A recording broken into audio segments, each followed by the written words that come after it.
دوستوں، جیسا کہ آپ سب جانتے ہیں کہ کچھ دنوں قبل داعی اسلام حضرت مولانا کلیم صدیقی صاحب کو ATS پولیس کے ذریعے اٹھا لیا گیا، پھر ان پر بے بنیاد الزامات لگا کر انہیں جیل میں ڈال دیا گیا، اور مسلم نوجوانوں کو، مسلم قوم کو یہ بتانے کی کوشش کی گئی کہ اسی طرح دھیرے دھیرے تمہارے وجود کو ختم کر دیا جائے گا، اسی طرح دھیرے دھیرے تمہارے نام و نشان کو اندلس کی طرح مٹا دیا جائے گا۔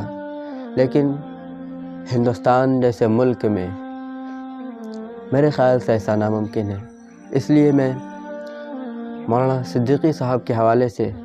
کچھ اشعار پڑھتا ہوں، سماعت فرمائیں۔ اللہ سے ڈرنے والوں کو طاقت سے ڈرانا مشکل ہے، اللہ سے ڈرنے والوں کو طاقت سے ڈرانا مشکل ہے، جب خوف خدا ہو دل میں تو یہ قیصر و کسریٰ کچھ بھی نہیں، یہ عظمت باطل دھوکہ ہے، یہ سطوت کافر کچھ بھی نہیں، یہ عظمت باطل دھوکہ ہے، یہ سطوت کافر کچھ بھی نہیں،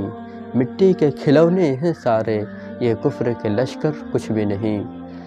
ہر شخص سے کہہ دو پیش کرے اخلاق و مروت کی دولت،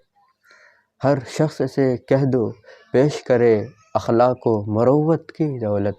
کردار سے قومیں بنتی ہیں، افکار کے چکر کچھ بھی نہیں۔